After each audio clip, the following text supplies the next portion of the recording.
तो दोस्तों पूरी और सही जानकारी के लिए आप वीडियो को प्लीज, हमारी छोटी सी रिक्वेस्ट है, सही और पूरी जानकारी के लिए शुरू से लगाकर अंत तक पूरा जरूर देखें और वीडियो को ज्यादा शेयर करें। और हमारी छोटी सी रिक्वेस्ट है, अगर आप हमारे चैनल पर पहली बार विजिट कर रहे हो तो चैनल को लाल बटन दबा के सब्सक्राइब जरूर करें और दोस्तों साथ में लगा छोटा सा बेल आइकन बटन उसे जरूर दबाएं। दोस्तों इससे क्या होगा, जो भी आने वाली नई नई वीडियो की जानकारी आपको बिना किसी रुकावट से मिलती रहेगी। तो दोस्तों यहाँ पर अपडेट लगी गई है, हाई कोर्ट से है दोस्तों, ऑर्डर है, जैसे कि सेवानिवृत्ति के बाद कर्मचारियों को पेंशन मिलाना कोई इनाम नहीं बल्कि कर्मचारियों का हक है। दोस्तों बहुत बड़ी यहाँ पर खुशखबरी यहाँ पर निकल कर आ रही है, जो जैसे कि पेंशन कर्मचारी उसके नियुक्तों को प्रदान की गई सेवा की एवज में मिलाने वाले लाभ है। आपको बता दूं, जम्मू कश्मीर उच्च न्यायालय ने यह देखते हुए पेंशन का भुगतान कर्मचारियों के लिए कोई इनाम नहीं बल्कि अधिकारियों का जम्मू कश्मीर राज्य बिजली विकास निगम के एक पूर्व मुख्य महाप्रबंधक के पक्ष में पेंशन और सेवानिवृत्ति लाभ जारी करने का निर्देश दिया है, जिसमें 2014 में सेवानिवृत्त हुए थे। आपको बता दूं, पूर्व CGM अब्दुल रशीद मकरोव द्वारा दायर एक याचिका का निपटारा करते हुए न्यायमूर्ति अली मोहम्मद मार्गे की एक खंडित ने कहा है कि कानून अच्छी तरह से तय किया गया था कि पेंशन भोगी या सेवानिवृत्ति लाभ अपने सेवानिवृत्ति के बाद एक कर्मचारियों को जीविका का प्रमुख स्रोत बन जाता है।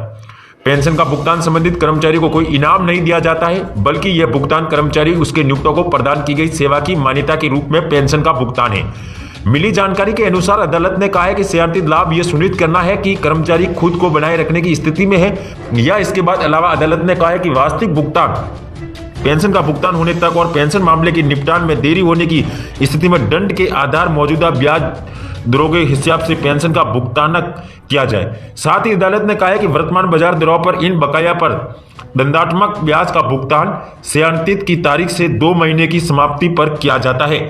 इस मामले में सेवानिवृत्ति लाभ से वंचित करने की देरी स्पष्ट रूप से संबंधित अधिकारियों के लिए जिम्मेदार है और इस प्रकार याचिकाकर्ताओं को वर्तमान बाजार दरों पर तय ब्याज पर 2 महीने की समाप्ति से 2 महीने की समाप्ति पर शुरू करने का अधिकार देता है। सेवानिवृत्ति अदालत ने मकरों के पक्ष में फैसला सुनते हुए निर्देशित किया है कि प्रति वर्ष 6% की दर से बकाया के साथ पेंशनर्स और सेवानिवृत्ति लाभों का भुगतान किया जाए। साथ ही अदालत ने कहा है कि मकरों की सेवानिवृत्ति की तारीख से 2 महीने की समाप्ति पर लाभ शुरू होगा, जो नियमों के अनुसार जम्मू और कश्मीर सरकार के कर्मचारियों पर लागू होता है। आगे अदालत ने कहा है कि इस संबंध में इस आदेश की तारीख 2 महीने की अवधि के भीतर उत्तरदाता आदेश पारित करे।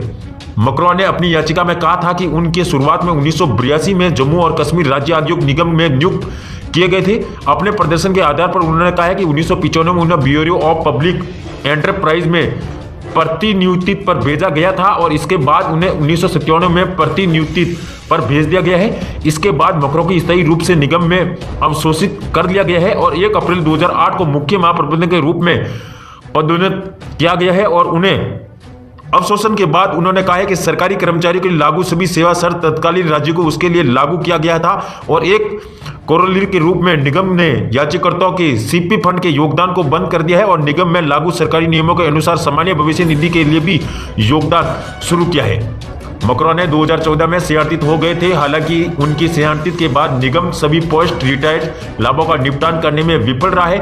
उन्होंने कहा है कि जब निगम के जम्मू कश्मीर सिविल सेवा नियमों के अनुसार गजेटेड अवकाश वेतन GPF सच्चे के रूप में कुछ पोस्ट रिटायर्ड लाभ जारी किए थे, वे उन पेंशन लाभों को जारी करने में विफल रहे जिनके लिए वे कानूनी रूप से लाभान्वित थे। निगम में तत्कालीन राज्य के अन्य सरकार कर्मचारियों से संबंधित नियमों का पालन किया जा रहा है। साथ ही उन्होंने कहा है कि बार बार अनुरोध के बावजूद मासिक पेंशन साथ ही बकाया उनके पक्ष में जारी नहीं किया गया है। EPS 95 राष्ट्रीय संघर्ष समिति की तरफ से एक प्रेस विज्ञप्ति जारी की गई है। प्रेस विज्ञप्ति आपको स्क्रीन पर दिख रही हुई, लिखा हुआ है प्रेस विज्ञप्ति। आज दिनांक 22/11/2020 को EPS 95 राष्ट्रीय संघर्ष समिति की मंडलीय बैठक चारबाग बस स्टेशन पर संपन्न हुई, जिसमें लखनऊ मंडल, रायबरेली, बाराबंकी, लखीमपुर, हरदोई, सीतापुर, लखनऊ, अमेठी के सभी सेवानिवृत्त EPS 95 पेंशनर भारी संख्या में उपस्थित हुए, जिसकी अध्यक्षता लखनऊ मंडल के मंडल अध्यक्ष श्री KS तिवारी जी ने की, जिसका संचालन लखनऊ मंडल के समन्वयक श्री शमसुल हसन सिद्दीकी लखीमपुर खीरी द्वारा किया गया। इस बैठक में कानपुर मंडल के मंडल अध्यक्ष श्री ओम शंकर तिवारी जी अपने 50 लोगों के साथ सम्मिलित हुए। ओम शंकर तिवारी जी ने ईपीएस 95 पेंशन के विषय में विधिवत बताया कि राष्ट्रीय अध्यक्ष कमांडर अशोक राव जी द्वारा मथुरा की सांसद माननीय हेमा मालिनी जी के साथ मिलकर माननीय प्रधानमंत्री जी के साथ विधिवत चर्चा की। प्रधानमंत्री जी ने आश्वासन भी दिया और अपने राज्य मंत्री ईपीएफ श्री जितेंद्र सिंह जी को आदेशित किया कि इनका मामला ईपीएफओ से बात करके शीघ्र निपटाया जाए और केंद्र की सत्र बैठक में पास करके इनको बड़ी हुई पेंशन दी जाए। इसके उपरांत ईपीएफओ ने अपनी बोर्ड की बैठक में प्रस्ताव पास करके प्रधानमंत्री कार्यालय को भेज भी दिया है।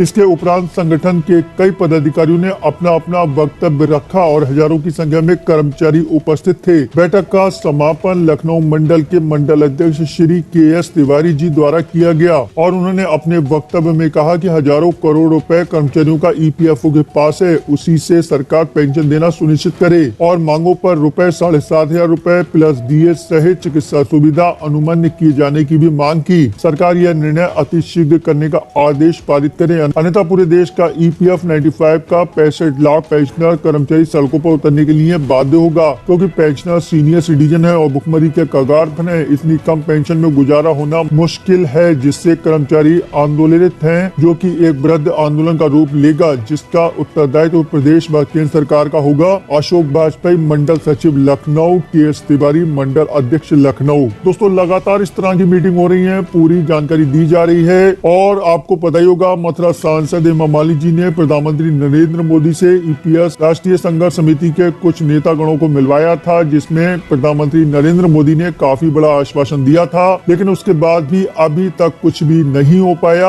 और दोस्तों, आप देख ही रहे होंगे कोरोना की दूसरी लहर शुरू हो चुकी है। एक बार फिर से देश में कोरोना केसों की संख्या लगातार बढ़ने लगी है। अब देखने वाली बात होगी कोरोना के इस वक्त में क्या वाकई में ईपीएस 95 पेंशनर्स को उनका हक मिल पाएगा या फिर नहीं। आप लोग कमेंट बॉक्स में आके अपनी राय जरूर दीजिएगा, आपकी इस मामले पर क्या राय है। वीडियो पसंद आया हो तो जल्दी से वीडियो को लाइक कर दें और शेयर कर दें अपने दोस्तों के साथ। चैनल पर नए हैं तो चैनल को सब्सक्राइब जरूर कर लें। वीडियो के ठीक नीचे रेड कलर का सब्सक्राइब का बटन दिख रहा होगा, आप उसको दबाइए और दबाने के बाद एक बेल का आइकॉन आएगा, आप उसको भी दबाइए ताकि इस तरह का हर वीडियो आप तक आसानी से पहुंच सके। और अपना ख्याल रखिएगा, फिर मुलाकात होगी। थैंक